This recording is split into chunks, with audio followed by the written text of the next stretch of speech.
Well done, boys and girls. You've made it to the final episode of our series. Well done. But you're not quite at the end yet. Prepare yourself for the final, terrifying episode.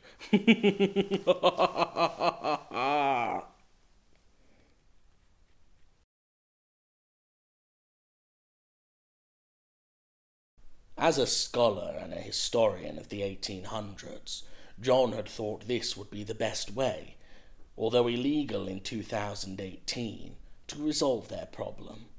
He was surprised Charles had agreed. He didn't know Charles knew about guns, but should have guessed, Charles being an officer in the Met. It all started when Rachel had almost broken down his front door in the early hours one Saturday morning.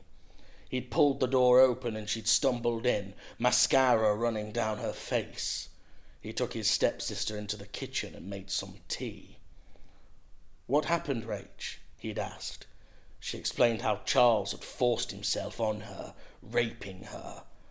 "Oh my God," was all he could say. And that's when he'd planned the duel. Initially, Charles had told him not to be so stupid, as nothing had happened. But John knew what he'd been told. He kept pressing Charles. Charles caved in and insisted he'd pick the place. The stupidity had to end, Charles had thought. John believed this was justice, not a gamble, and knew this was the right thing to do, as he stood back to back with the rapist, revolver in hand. 10 paces and turn, he said. He'd been allowed the count. 9. 10, he'd said, and turned. The bullet from Charles's revolver hit him between the eyes. His forehead fragmented, gobbets of brain matter sprayed. John crumpled lifeless. Knowing police procedure, Charles removed the body, hid it, then returned to town. "I've no idea why that idiot thought I'd done what he said I did, you know," Charles explained to Rachel as they sat in a pub. Rachel just shrugged. Inwardly, she smiled. "I just couldn't take any more of it," Charles continued his explanation. Rachel nodded, understanding. When she got home, she cracked open a bottle of champagne, then pulled her stepmother's will from the solicitor's envelope once again. Should Janine Holworth's son, John Holworth, die through no action of his own, nor action of family or extended family, then Janine Holworth's estate will pass to her stepdaughter, Rachel Dewhurst. Rachel smiled at the last paragraph.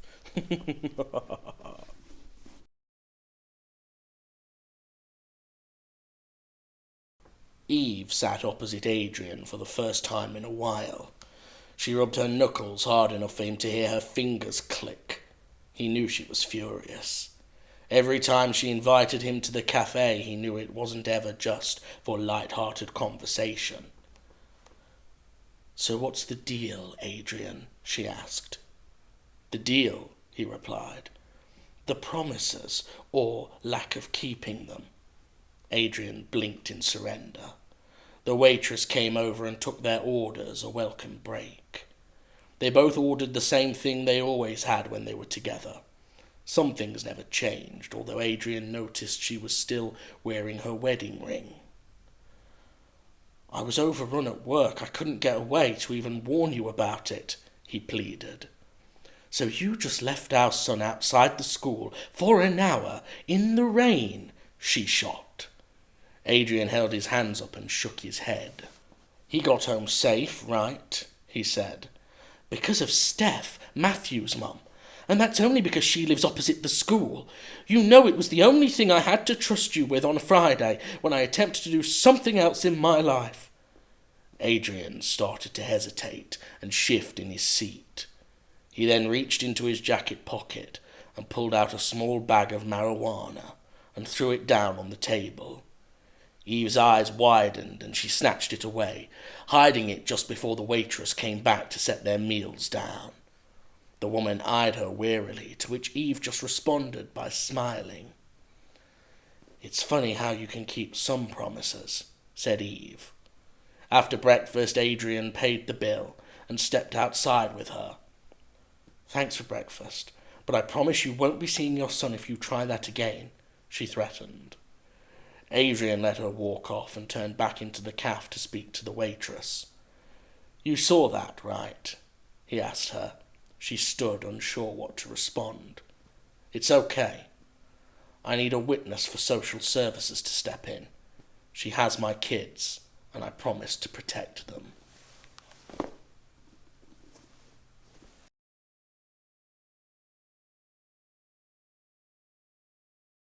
They stood there, the three of them in the lounge, tension filling the air.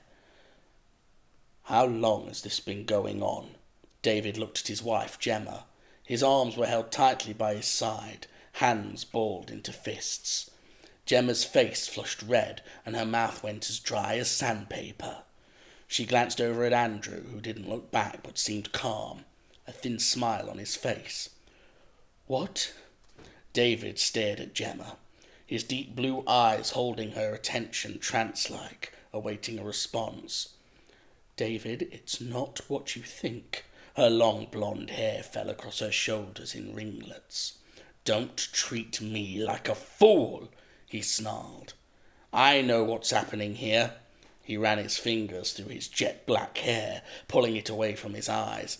"If you let me explain," Gemma started. "Explain what exactly? Why you're sleeping with my supposed best friend? That would be a good place to begin." David shot a look over to Andrew, who was still smiling, but now had his arms folded, his bald head reflecting the overhead light. Gemma began to sob, her chin resting on her chest. David almost felt sorry for her.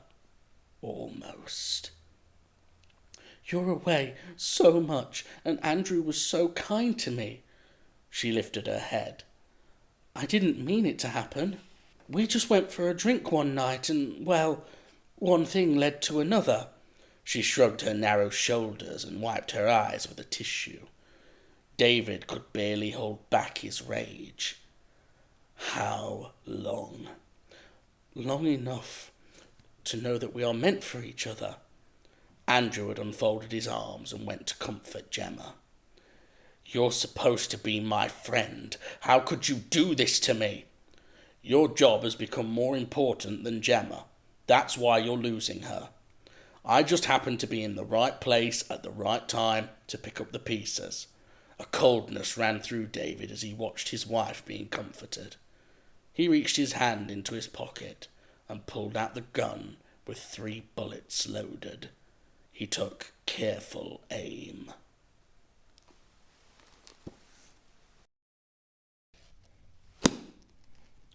Well, that brings us to the end of tonight's episode. Now run away, children. Run away back to your beds and get some sleep, if you can. I'll see you next time in the library. If you dare.